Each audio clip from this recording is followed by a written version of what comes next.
está no meio de nós. Proclamação do Evangelho de Jesus Cristo, segundo Lucas. Glória a vós, Senhor. Naquele tempo, Jesus contou uma parábola aos discípulos. Pode um cego guiar outro cego? Não cairão os dois no buraco? Um discípulo não é maior que o mestre, e todo discípulo bem formado será como o mestre. Porque vês tu o cisco no olho do teu irmão, e não percebes a trave que há no teu próprio olho? Como podes dizer a teu irmão: irmão, deixa-me tirar o cisco do teu olho, quando tu não vês a trave no teu próprio olho? Hipócrita, tira primeiro a trave do teu olho, então poderás enxergar bem, para tirar o cisco do olho do teu irmão. Não existe árvore boa que dê frutos ruins, e nem árvore ruim que dê frutos bons. Toda árvore é reconhecida pelos seus frutos. Não se colhem figos de espinheiros, e nem uvas de plantas espinosas. O homem bom tira coisas boas do bom tesouro do seu coração, mas o homem mau tira coisas más do seu mau tesouro, pois sua boca fala do que o coração está cheio. Palavra da salvação. Glória a vós, Senhor. Meus irmãos e minhas irmãs, ao nos ouvirmos hoje, neste 8º domingo do tempo comum, nós somos chamados a uma séria reflexão acerca do testemunho que nós, como cristãos e cristãs, temos dado acerca de Jesus Cristo. O Evangelho que nós acabamos de ouvir, São Lucas dá a nós 2 exemplos. Primeiro, o exemplo do bom mestre, de servir entre o verdadeiro e o falso mestre, e quando fala-nos nesse sinal, dá-nos sempre por primeiro aquele que é verdadeiro e chamado como bom mestre, que deve e é aquele que apresenta somente aquilo que pede, aquilo que manda e aquilo que fez Jesus. A sua vida é uma vida, primeiro, de testemunho, de comunhão, de união, de fraternidade, de amor, de justiça e de paz. Diferente do mau mestre, que tem a sua vida pautada nas coisas do mundo, é intolerante, vive da hipocrisia, o seu testemunho é um testemunho que só causa e que só traz desunião, gera divisão e faz confusão. Em vez de falar de Jesus, fala da sua vida. A sua pregação não tem nada a ver com Cristo, mas tem a ver com a sua vida. É interessante quando nós olhamos isso, o bom mestre, tal como Jesus, ele não olha para a pessoa com os seus próprios olhos, mas no primeiro momento ele olha para o ser humano com os olhos de Deus. Ele não quer tirar do olho do outro aquilo que ele sabe e tem nos seus olhos. E muitas vezes nós ocorremos neste grande e grave pecado de querer ser juiz dos outros. E nós não podemos ser juiz de ninguém. Nós temos um feio e grave defeito de apontar o dedo aos outros, enquanto nós não somos chamados a isso. E eu parto da lógica de que Jesus não apontava defeito, Jesus não apontava pecado. Jesus acolhia e mostrava àqueles e àquelas a quem ele acolhia o pecado que estava realizando e lhe apresentava uma proposta nova. E essa proposta nova era de fato uma proposta de converter-se a cada dia. E depois também eu penso que se Jesus nos olhar com um olhar humano, ele não vai salvar nenhum de nós. Se Cristo fosse nos olhar com um olhar humano, ele teria acabado com a humanidade na primeira chicotada que ele levou no pináculo, quando ele estava sendo açoitado. Mas Jesus em tudo olhou-nos com misericórdia e olha-nos com bondade. E ensina que aqueles e aquelas que são seus seguidores e seguidoras devem fazer a mesma coisa. É diferente dos maus mestres, ou daqueles e daquelas que se pensam ser santos demais. Corra e fuja desses e daqueles que vivem numa santidade que não existe. Corra daqueles e daquelas que não têm coragem de, ao falar contigo, te olhar nos olhos. Corra daqueles e daquelas que, em vez de falar de Cristo, falam de si mesmo. Eu gosto sempre de lembrar isso e não vou hesitar em dizer que quando a gente vai ouvir uma pregação, pode ser de quem for, e a pessoa, em vez de falar do autor da pregação, que é Jesus Cristo, começar a se auto-pregar e falar de si mesmo, pode levantar e ir embora. Não é pecado, não é crime, mas é um ato de caridade que a gente faz com a outra pessoa, para mostrar a ela que quem tem que aparecer é o autor da pregação e não ela.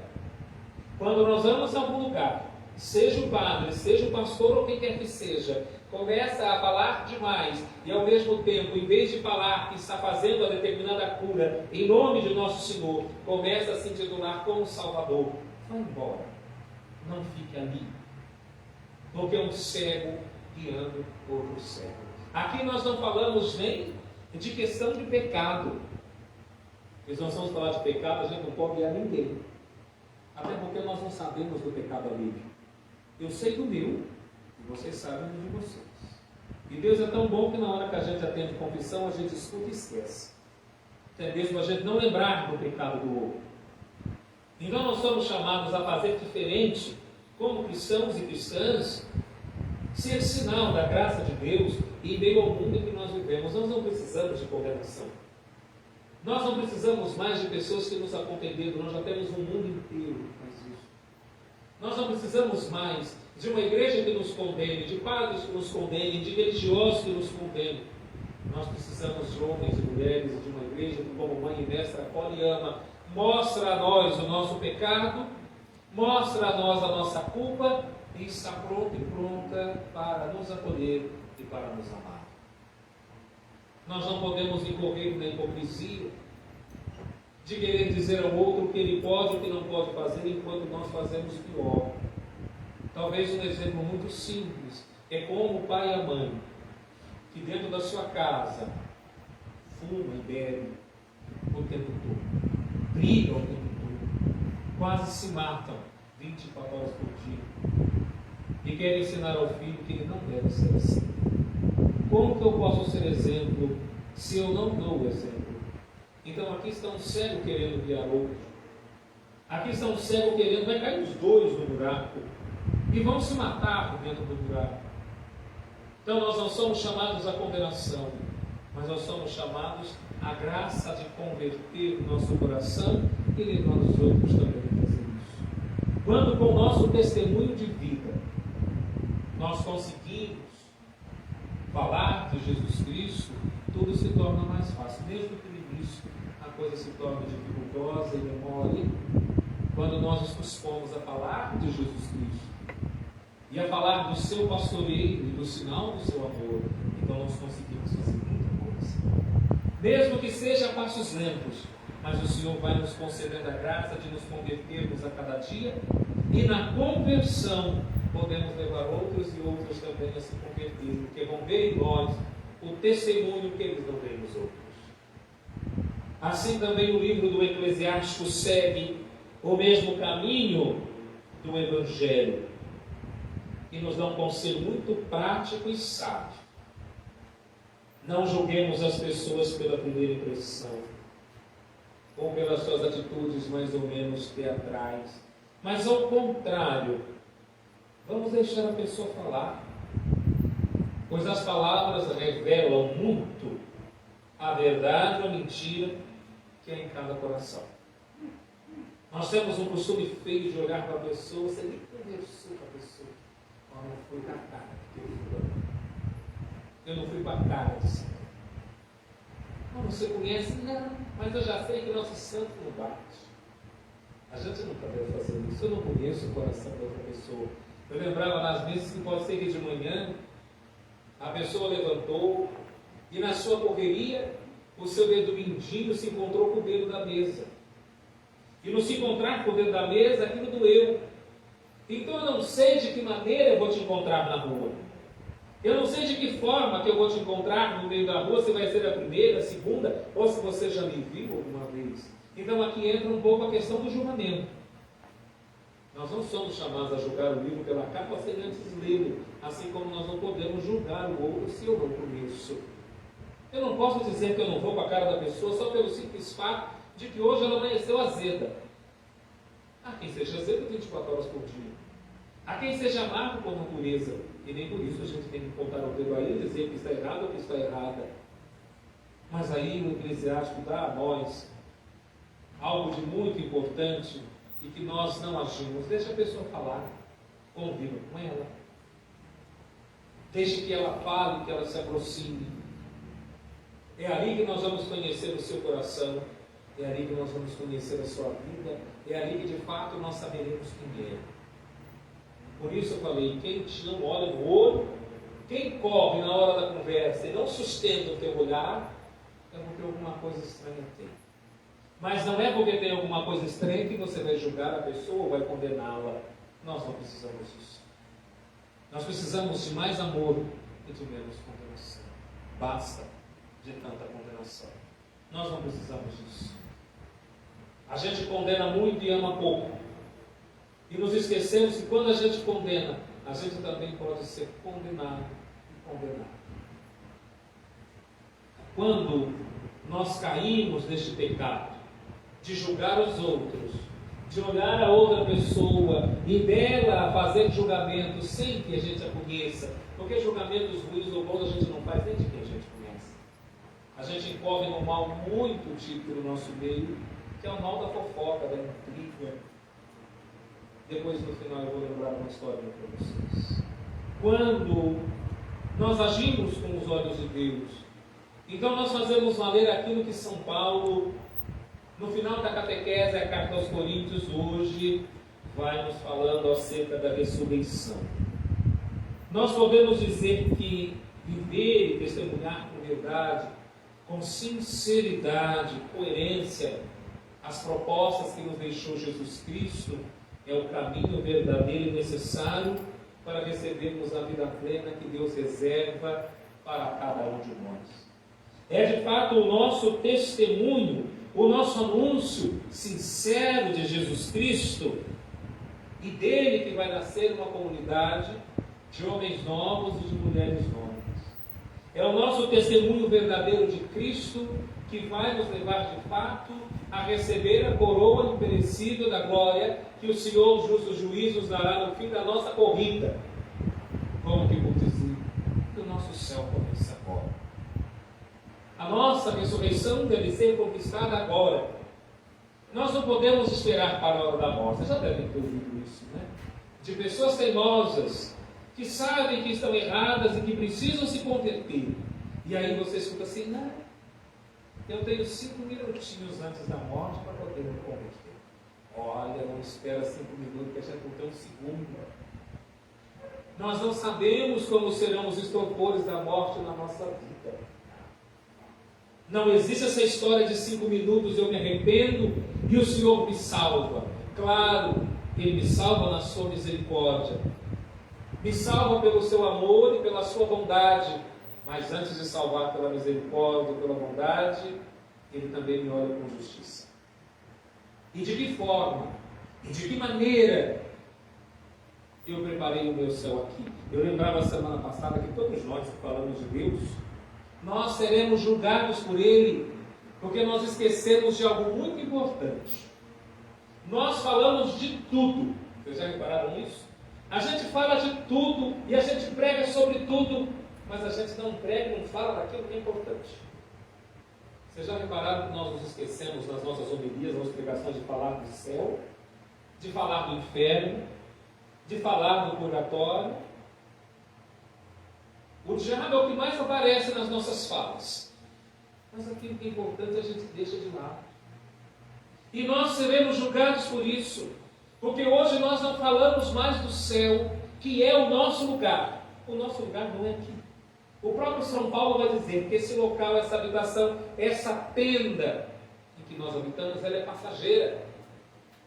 E que daqui a pouco nós vamos ter que comparecer perante o tribunal de Cristo para prestar contas, quer de bem ou quer de mal, de tudo aquilo que nós realizamos nesta vida. E o Senhor vai nos perguntar: você amou? Ou você não amou? Padre, mas o Senhor sabe, mas Ele quer ouvir da nossa boca. Assim como Ele sabe tudo aquilo que nós rezamos na missa. Por isso que a oração do Padre, seja as orações da missa, que são as orações eucológicas que nós chamamos, ou seja, o prefácio da missa, é sempre um contar para Deus aquilo que fez Jesus. É um diálogo. E Deus quer ter diálogo conosco, dando a nós a oportunidade, conforme diz São Paulo, de preparar aqui a vida plena que Ele reserva para todos nós. E a vida plena que Deus reserva para nós é o céu. Não é outro local. Não é outro campo. Não é nem o purgatório. Às vezes a gente o purgatório para nós é como quando a gente precisa tirar nota. Aí a gente diz assim: não, eu vou estudar para tirar 6. Então eu entro no purgatório, eu sei de lá e eu não vou sair. Não. A gente tem que se esforçar para tirar 10. Se a gente não consegue o 10, então a gente consegue o 6. Mas a gente se esforçou. A gente lutou para poder chegar até aquilo ali. Então nós não podemos nos contentar com o pouco, ou melhor, nós não podemos nos contentar com aquilo que o mundo nos dá. Porque a gente se contenta com migalhas. E nem os animais se contentam mais com migalhas. Nem eles. E olha que Jesus vai dizer que até os cachorrinhos, aquela mulher vai dizer a Jesus: Senhor, até os cachorros comem da migalha que cai da mesa dos seus donos. E talvez essa migalha seja para nós a graça de Deus, que por causa do nosso egoísmo, da nossa autossuficiência, nós deixamos perder e não buscamos. É preciso buscar o céu. É preciso buscar o céu. Quando a nossa meta de fato é buscar o céu, nós não temos tempo para condenar, não temos tempo para julgar, não temos tempo para contar vida. Quando nós julgamos os outros sem conhecer, nós prestamos a essa pessoa e também a quem nos ouve um grande desfavor. Quando alguém vai na nossa casa e começa a falar, e a dar esse aquele adjetivo aos outros, tome cuidado, porque a hora que você virar as costas vai falar com você. Uma mulher procurou um padre uma vez para se confessar. E ela então disse ao padre um monte de pecado, dizia a ele: o meu grave e grande pecado é que eu tenho a língua muito grande. Eu conto muita fofoca, eu falo mal da vida dos outros, e eu não consigo me livrar disso. Então o padre disse: eu vou te absolver destes pecados, e eu vou te dar uma penitência simples. Talvez seja pelo ouvido essa fala, essa história. Você vai pegar um saco de penas e vai jogar no vento. E depois que você fizer isso, você volte aqui. E assim ela fez. Abriu um saco de pena e jogou. E bem naquele dia de agosto, o vento estava uma maravilha. E levou pena para tudo quanto foi lá, para vocês imaginarem. E ela se sentiu feliz porque ela cumpriu a penitência. E voltou no pano e disse: eu fiz aquilo que o senhor pediu. Ele disse: fez não. Não, mas o senhor não mandou eu jogar as penas? Mandei. Mas o principal da penitência você não cumpriu. Ah, mas tem mais uma coisa, tem o quê? Vai lá agora e recolhe todas as penas que o vento levou embora. Padre, mas isso é impossível. Como que eu vou recolher a pena que levaram embora? E o padre disse assim para ela: então, a fofoca, a maledicência, o mau pensamento que a gente tem dos outros é como a pena que o vento leva. Chega onde a gente menos espera e principalmente onde a gente não queria, e é impossível recolhê-la de novo. Então não faça mais, ele disse a ela. Pense nas penas e não as jogue no vento. Quando for falar, julgar, olhar para os outros, não olhe com os seus olhos humanos, mas olhe com os olhos de Deus. Porque se Jesus tivesse olhado Madalena com os olhos humanos, ele teria sido o primeiro a tacar uma pedra nele e teria matado. Se Jesus tivesse olhado para a samaritana, que já tivera 5 maridos, e o que ela tinha naquele momento não era dela, ele tinha rachado o vaso na cabeça dela e não tinha prometido água da vida. Mas ele tinha condenado, mas ele não fez. Disseste bem, o que tens agora não é teu. Vá e não peques mais, também foi o que ele disse até o momento. Assim é Deus conosco, assim é Deus na nossa vida. Nos ensina a amar, nunca julgar, mas também nos lembra que é preciso agir na justiça, na fraternidade e na paz. Então iniciarmos o tempo quaresmal na próxima quarta-feira. Que nós possamos fazê-lo com o intuito sincero de não ser mais uma quaresma na nossa vida, mas ser a quaresma da nossa conversão, ser a quaresma do nosso céu, ser a quaresma que vai me trazer a salvação. Não pelo jejum cotidiano que eu faço só por fazer, mas pelo jejum que agrada o coração de Deus e me leva também a mudar a cada dia e a me converter a cada instante, em favor dos irmãos e para o bem do meu coração. Que o Senhor nos ajude, que nos acompanhe neste período que nós vamos entrar, a bem-aventurada Virgem Maria, que neste tempo, por nós chamada de Virgem Dolorosa, que ela nos ajude, com ela a caminhar com o seu Filho, e que nesses passos às via-cruz do seu Filho, também nós possamos, junto dela, no silêncio do nosso coração, buscarmos a graça, o amor e a bondade que vem de Deus. Louvado seja nosso Senhor Jesus Cristo. Aceito seja louvado. Creio em Deus Pai, todo